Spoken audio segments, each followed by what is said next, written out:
नमस्कार। आज मी तुमच्यासाठी काही घरगुती नवीन टिप्स आणि ट्रिक्स घेऊन आलेली आहे, ज्या तुमचा वेळ, पैसा, पदार्थ, वस्तू देखील वाचवतील।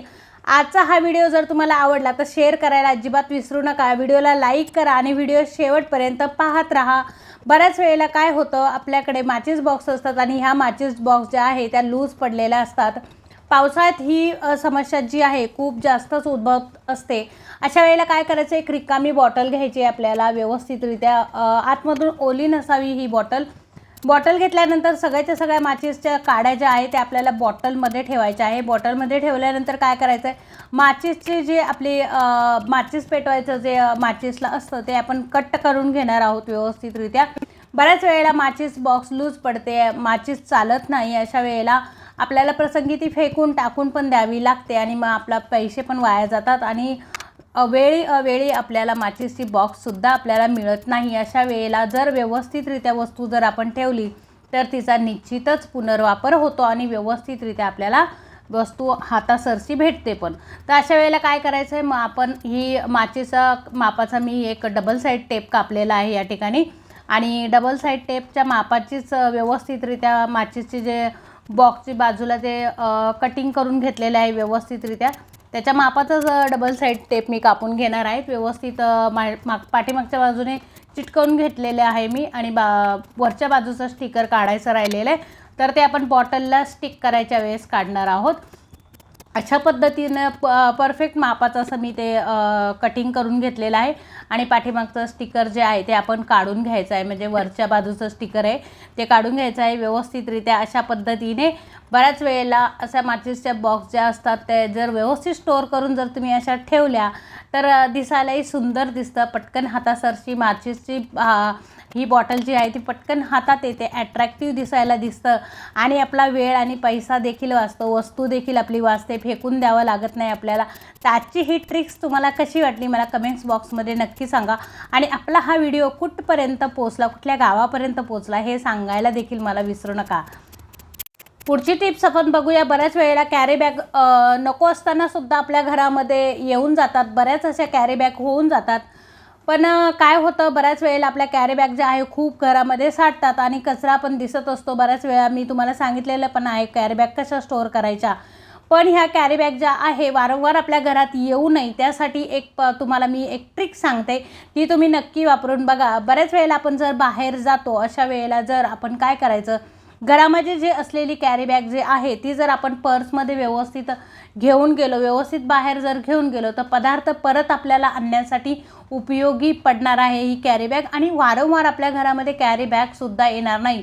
जी कॅरी बॅग आहे तुम्ही जर खरंच अशी व्यवस्थितरित्या जर बॅगमध्ये पर्समध्ये ठेवली आणि तुम्ही जर बाहेर घेऊन गेलात तर ह्या कॅरी बॅगमुळे बाहेरची परत पुन्हा कॅरी बॅग आपल्या घरात येणार नाही।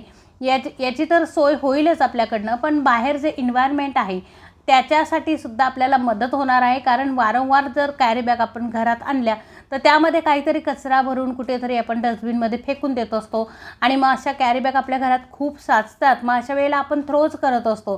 तर असं होऊ नये त्यासाठी एक छोटीशी अशी घडी करायची कॅरी बॅगची आणि ही कॅरी बॅग जी आहे पर्समध्ये ठेवायची। तुम्ही 1 ठेवा, 2 ठेवा, तुमच्याकडे असतील तर 2-3 कॅरी बॅगच्या अशा मस्त पाऊच करून तुम्ही जर पर्समध्ये ठेवलं तर निश्चितच आपल्या घरामध्ये खूप साऱ्या कॅरी बॅग होणार नाही आणि बाहेरच्या कॅरी बॅग जास्तीत जास्त आपल्या घरात येणार नाही। हे जर प्रत्येकाने केलं तर निश्चितच कॅरी बॅगवर खूप आळा बसेल। ही पद्धत तुम्ही नक्की करून बघा आणि ही पद्धत तुम्हाला कशी वाटली, ही ट्रिक तुम्हाला कशी वाटली मला कमेंट्स बॉक्समध्ये सांगायला अजिबात विसरू नका।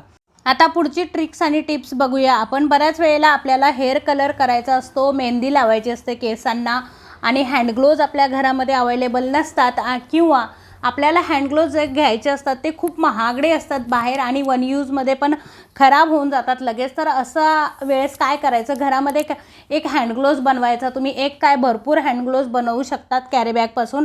असा जो आहे हँड ग्लोव्ज आपल्याला बनवायचा आहे, मार्कर घ्यायचा आहे, आपल्या हाताचा छाप ठेवायचा आहे कॅरी बॅगवरती आणि अशा पद्धतीने मार्करने मार्क करून घ्यायचा आहे आपल्याला।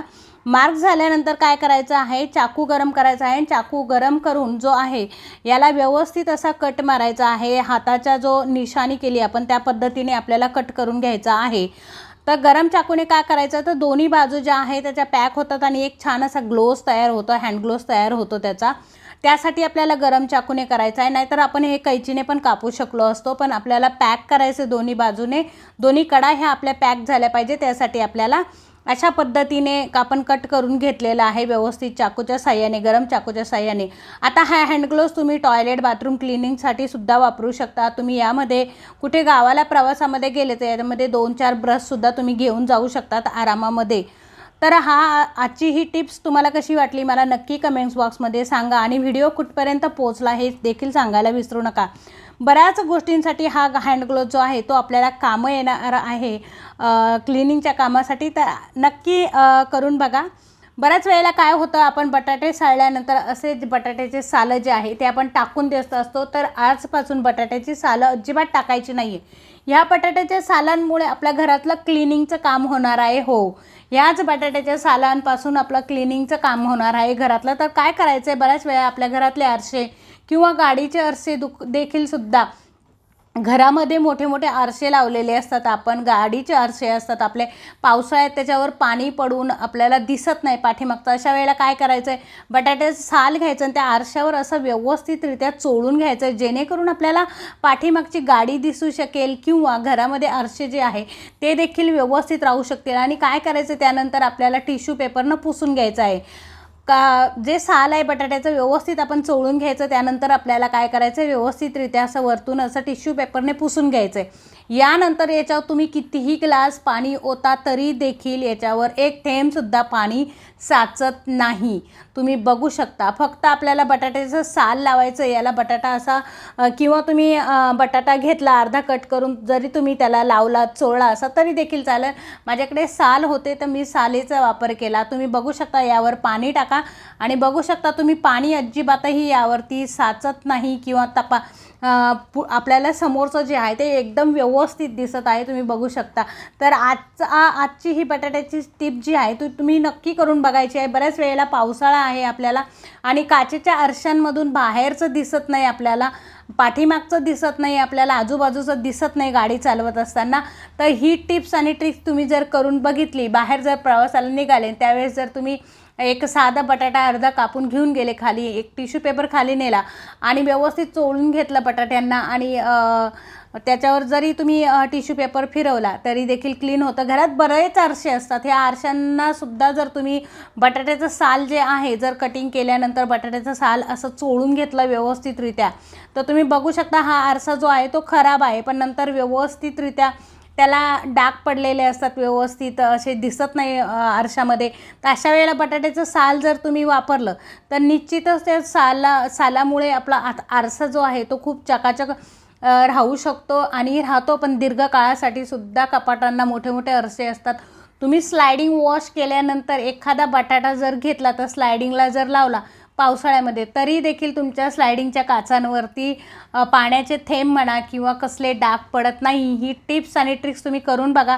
फक्त वरतून टिश्यू पेपर असेल किंवा पेपर असेल तुम्ही त्याने पुसून असं व्यवस्थित घ्या। बटाटा चोळून झाल्यानंतर टिश्यू पेपरने पुसून घ्यायचा किंवा पेपर असेल त्याने पुसून घ्या आणि नंतर तुम्ही पाणी ओतून स्वतः बघा, पाणी अजिबातही थांबत नाही त्यावरती। तर आजची ही टिप्स आणि ट्रिक्स तुम्हाला कशी वाटली मला कमेंट्स बॉक्समध्ये नक्की सांगा। व्हिडिओ शेवटपर्यंत बघितला त्याबद्दल धन्यवाद। भेटूया पुढच्या व्हिडिओमध्ये।